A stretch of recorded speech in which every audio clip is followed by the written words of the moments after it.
आप देख रहे हैं श्रेय टीवी, आवाज आपकी, खबर हमारी। मैहर कांग्रेस नेता रामनिवास उर्मलिया ने नवागढ़ जिले में हो रहे सरकारी जमीनों के बंदरबांट के मामले को प्रेस कॉन्फ्रेंस में उठाते हुए एक बार फिर मध्य प्रदेश सरकार का ध्यान आकृष्ट कराकर विधि सम्मत कार्रवाई की मांग करते हुए उक्त जमीन को पुनः मध्य प्रदेश शासन को दिए जाने की मांग की। उर्मलिया ने कहा कि मऊ में स्थित सिद्ध बाबा धाम, जो कि सैकड़ों गाँव के लोगों के आस्था का विषय है, जहाँ लोग वर्ष भर भजन कीर्तन भंडारा सहित तमाम धार्मिक आयोजन आयोजित किए जाते हैं, उक्त क्षेत्र लाखों लोगों की आस्था और मन्नत का केंद्र है। ऐसे स्थान में भी लोगों ने हाथ मारने में कोई संकोच नहीं किया। प्रदेश में भाजपा की सरकार सनातन संस्कृति को मानने के तमाम दावे करती है और जनमानस के बीच धर्म का ढिंढोरा पीटती है, तो वहीं दूसरी तरफ उनके नेता धार्मिक स्थल, चारागाह, आश्रम और अखाड़े की जमीन को हड़पने में कोई संकोच नहीं कर रहे। उर्मलिया ने कहा कि सिद्ध बाबा आश्रम से लगी सरकारी अराजी, जो वर्षों से शासन के रिकॉर्ड में चारागाह दर्ज थी, उस चारागाह की जमीन को भ्रष्ट अधिकारियों के संरक्षण देकर खुर्द-बुर्द किया गया। अराजी रकबा हेक्टर, जो कि मूल अराजी मध्य प्रदेश शासन की थी, उक्त जमीन में बिना किसी सक्षम अधिकारी के आदेश के आनंद त्रिपाठी पिता नारायण त्रिपाठी के नाम रिकॉर्ड में दर्ज कर दी गई। साथ ही उक्त चारागाह की जमीन बिना सक्षम आदेश के हस्तांतरित कैसे हुई। उर्मलिया ने कहा कि उक्त जमीन की जांच हेतु मैंने कलेक्टर मैहर को शिकायत पत्र सौंपा है। बदले में सिद्ध बाबा धाम सहित मुझे और मेरे परिवारजनों को बम से उड़ाने की धमकी भी दिलाई जा रही है। अगर विधि सम्मत जांच कराकर उक्त राज्य को मध्य प्रदेश शासन दर्ज नहीं किया गया तो हम उच्च अदालत की शरण में जाएंगे। श्रेय टीवी से प्रदीप कुमार तिवारी की खास रिपोर्ट।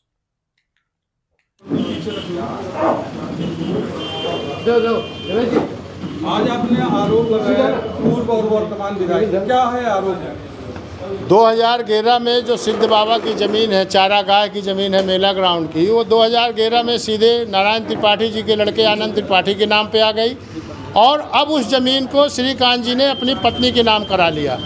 और मैहर में जब से जिला बना है, तो जब से विधायक बने हैं, सिर्फ सरकारी ज़मीनों का घोटाला चल रहा है। तो मेरा अनुरोध है शासन प्रशासन से और माननीय मुख्यमंत्री जी से कि इसमें लगाम लगाई जाए, जितने लोग इसमें शामिल हो उनके खिलाफ कड़ी से कड़ी कार्रवाई की जाए और जो भी अधिकारी ज़मीनों का बंदर बांट के उनके खिलाफ FIR हो और सारी ज़मीनों को सरकारी घोषित किया जाए। हाँ, मेरे को फ़ोन आया था विजय चौरसिया, जो एक अपराधी प्रवृत्ति के आदमी अभी आजीवन की सज़ा काट के आया है, उसी ने ज़मीन बेचा है माननीय विधायक जी को। उसने मुझे फ़ोन करके बोला कि आप हमारी ज़मीन में को बिकने नहीं दे रहे हैं और इसमें हस्तक्षेप कर रहे हैं, तो मैं सिद्ध बाबा में आकर बम फेंक दूंगा। इसकी शिकायत कहीं की है? इसकी शिकायत कहीं नहीं किया, लेकिन माननीय विधायक जी को मैंने बताया ये बात कि इस तरह का काम न करवाओ। एक पहले विधायक थे जिन्होंने गोली चलवाया, अब तुम बम चलवाने वाले हो। आदेश की कॉपी भी उसमें कोई आदेश होता है, कोई हम आदेश है क्या? अर्जी कुछ नहीं लगा रहे हैं अपने। हम आपसे ये कह रहे हैं कि विधायक की पत्नी के नाम जब हुआ जमीन, तो क्या उसमें जो खतरा नंबर होगा तो उसमें तहसीलदार या SDM के आदेश लगा होगा, किस आदेश के तहत उनकी पत्नी के नाम? भाई आप ये बताओ, 2010 तक चारागाह है, 2011 में नारायण त्रिपाठी जी के लड़के आनंद त्रिपाठी जी के नाम सीधे आ गए। फिर उन्होंने बेच दिया शकुंतला चौरसिया को। शकुंतला चौरसिया ने बेचा अभी अंजना चतुर्वेदी जी को, जो श्रीकांत जी की पत्नी है, उनको। हाँ, सारे सब कुछ उपलब्ध है। आपका आरोप है कि शकुंतला चौरसिया ने श्रीकांत चतुर्वेदी की पत्नी अंजना चतुर्वेदी को रजिस्ट्री करवाई है। क्या इसमें कहीं से शासन का दोषारोपण है?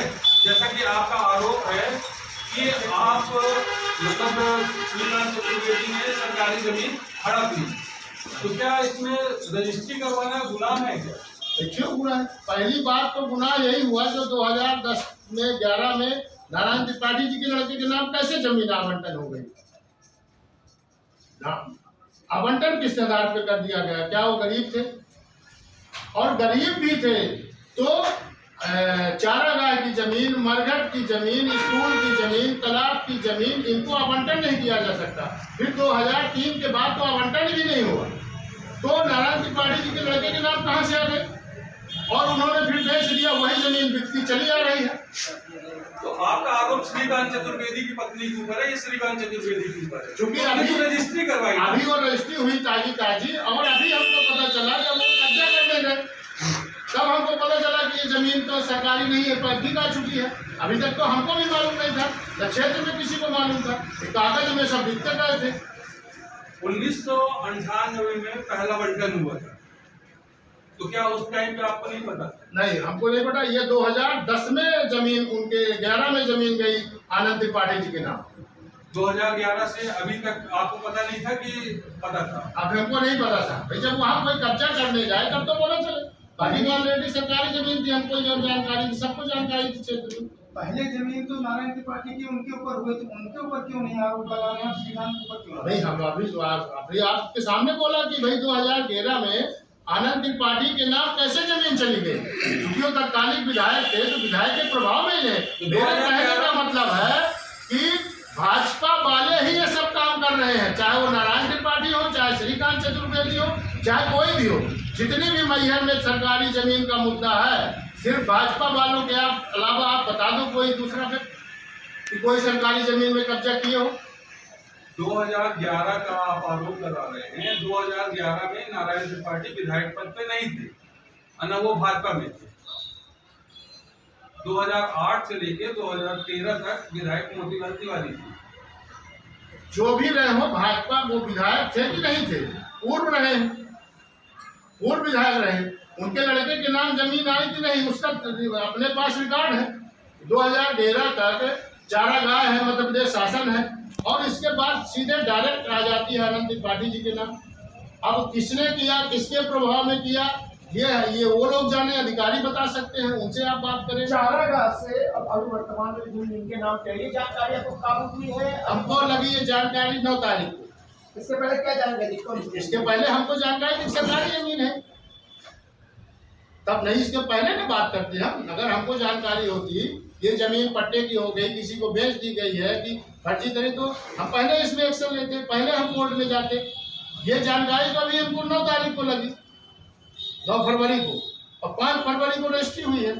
और जानकारी भी तब लगी जब वो वहाँ मौके पे गए, जमीन देखने, काटने गए, चूना पूना डालने गए, तब हमको जानकारी मिली।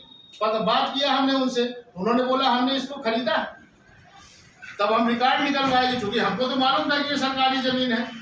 जब रिकॉर्ड निकलवाने गए तो उसमें रिकॉर्ड पूरा निकला कि ये तो चारागाह की जमीन है, और मेला ग्राउंड यहाँ हमेशा लगता आ रहा है। और आज से नहीं, आप क्षेत्र में पता करो, आज सब लोगों को मालूम है कितने वर्षों से वहाँ सिद्ध बाबा का स्थान है।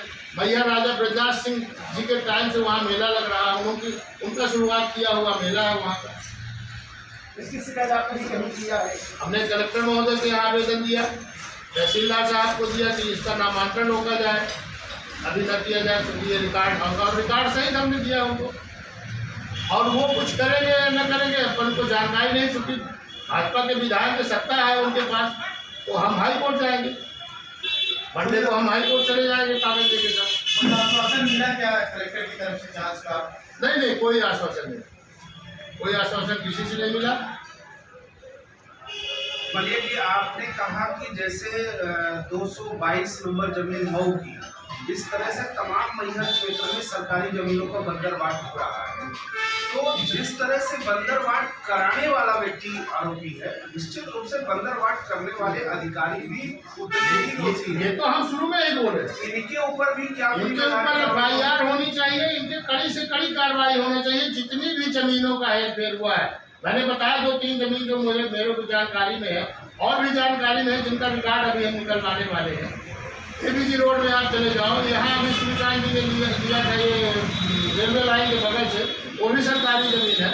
दसाईपुर में जो उन्होंने लिया वो भी सरकारी जमीन है, इसीलिए वहाँ कलेक्ट्रेट के लिए खींचे हुए हैं। यहाँ सिविल लाइन का हल्ला है कि सिविल लाइन आ रहा है, RTO ऑफिस आ रहा है, और क्या क्या आ रहा है, वही जाने, उनको सारी जानकारी है। इसीलिए जहाँ जहाँ सरकारी ऑफिस जा रहे हैं वहाँ वो जमीन ले रहे हैं। अभी एक